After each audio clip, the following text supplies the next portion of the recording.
नमस्कार, मैं doctor Yashika Singh, Shivam hospital and fertility centre में जिनकोलॉजिस्ट एंड इनफर्टिलिटी स्पेशलिस्ट। और आज मऊ में हमारी शिवम क्लिनिक जो हकीकतपुरा में है उसको 2 साल हो गए, उसकी 2 साल के, और Shivam IVF and fertility centre के 1 साल की वर्षगांठ को हमने यहाँ सेलिब्रेट करा है, तो ये गार्डन प्लाजा में।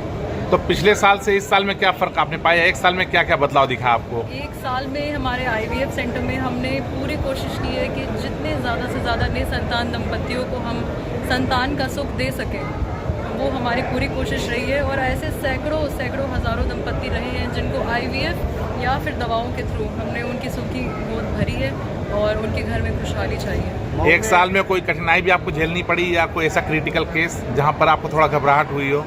बड़े सारे ऐसे केसेस भी हमारे पास आए इस 1 साल में, जो कि मऊ से रेफ़र हो गए, जो कि किसी ने BHU रेफ़र कर दिया, किसी ने KGMC रेफ़र कर दिया, किसी ने कहीं रेफ़र कर दिया।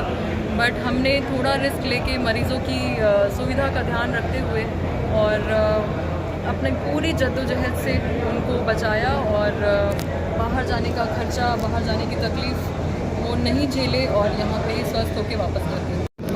देखिए, IVF के थ्रू हमने पिछले 1 साल में, 1 साल के कम समय में हमने मोर देन 100 पॉजिटिव प्रेगनेंसीज दी। हमारा सक्सेस रेट काफ़ी अच्छा चल रहा है, 90% सक्सेस रेट चल रहा है और काफ़ी किफ़ायती रेट्स में हम लोग गरीब से गरीब लोगों को भी जो निसंतान है उनको संतान से प्राप्त हो रहे हैं। सर, जुड़वा बच्चे कितने हुए अभी तक?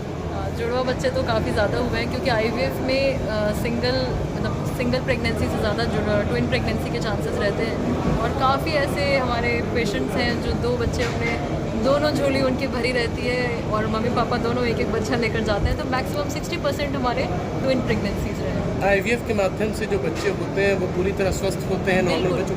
IVF एक आर्टिफिशियल प्रोसेस है जिसमें लैब में बच्चा बनाया जाता है, ऐसे सेम वातावरण में जैसा कि बच्चे के फीमेल की बच्चेदानी में होता है।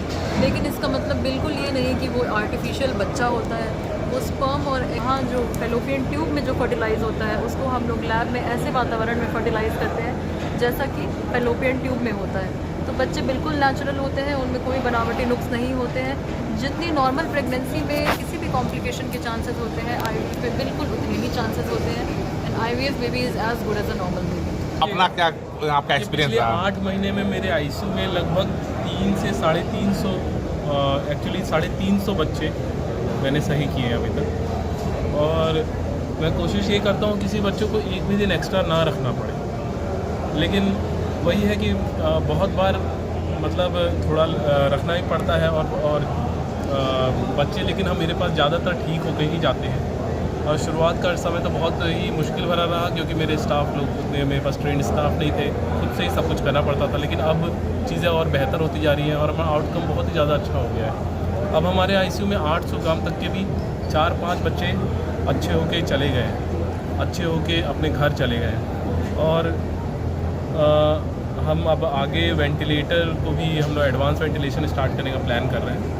और ICU की जितनी भी सुविधा मैं दिल्ली में देखता तो वो सारी चीज़ें यहाँ प्रोवाइड करने की कोशिश कर रहा हूँ। यानी जो दूसरे राज्यों में जो सारी चीज़ें हैं यहाँ पर अवेलेबल नहीं, उन सारी चीज़ों को आप यहाँ लाने वाले हैं जैसे। और उसके बाद मैं ICU में काफ़ी मतलब एक गाइडलाइन बेस्ड ICU बनाना चाहता हूँ जिसमें बहुत ही अच्छा आउटकम आता है। यानी ये उम्मीद की जाए कि आपकी अगली एनिवर्सरी पर ये तोहफा आप मऊ वालों को देंगे? जी, अगली एनिवर्सरी पर या 1.5 साल में, अब ये तो मैं नहीं बता सकता। जैसे मुझे जितना लोगों को सपोर्ट मिलेगा उतनी जल्दी मैं करने की कोशिश करूँगा।